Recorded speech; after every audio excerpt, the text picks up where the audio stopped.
Hello, wonderful sixth graders, and welcome to a new instructional video on illustrating your Where I'm From poem. We are going to start with a few examples of illustrated poetry to get inspired. This is an image from The Sun is So Quiet, a poem by Nikki Giovanni, illustrated by Ashley Bryan, using paint. And I'm going to read it for you. And I like books for all those reasons, but mostly 'cause they just make me happy, and I really like to be happy. Here is another poem, written and illustrated by Kenneth Patchen, using black, ink, and a brush. Now is then's only tomorrow, as ever the trust of little birds that the sky will be smart enough to appreciate their invention of flying. Ah, yes, we'll please as we do. Oh, come now. There is a beautiful place. What do you think we're all looking out of? This is a poem by Langston Hughes, also illustrated by Ashley Bryan, this time using collage. Long trip. The sea is a wilderness of waves, a desert of water. We dip and dive, rise and roll, hide and are hidden on the sea. Day, night, night, day. The sea is a desert of waves, a wilderness of water. This is a funny poem, written and illustrated by Shel Silverstein. Carrots. They say that carrots are good for your eyes. They swear that they improve your sight. But I am seeing worse than I did last night. You think maybe I ain't using them right?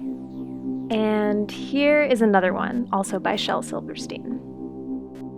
Invitation. If you are a dreamer, come in. If you are a dreamer, a wisher, a liar, a hoper, a prayer, a magic bean buyer, if you're a pretender, come sit by my fire, for we have some flax golden tales to spin. Come in, come in. And now, here is one example for how you might illustrate your Where I'm From poem. I used the original poem by George Ella Lyon. Take a look at the page on your left. This is how I started my illustration process. I read through the poem, which you've all read too, and used this page to practice drawing specific objects and images that jumped out at me. So I drew a large letter I covered in forsythia blossoms, because the poet writes, I am from the forsythia bush.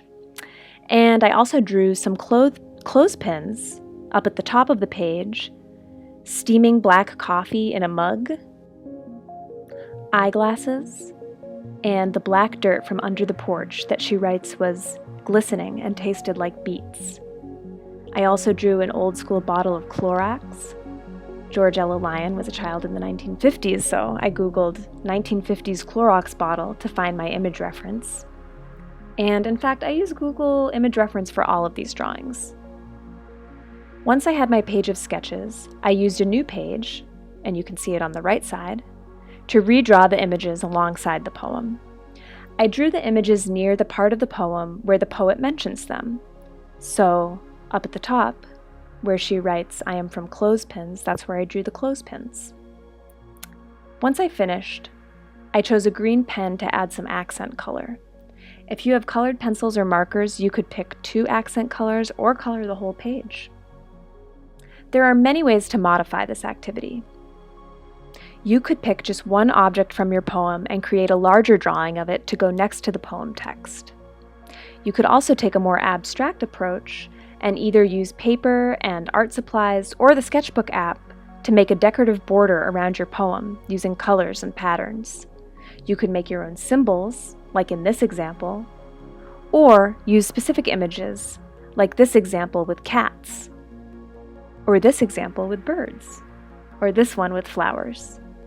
Remember, it doesn't have to look neat or perfect. Look at all the life and energy in this one. And remember, have fun.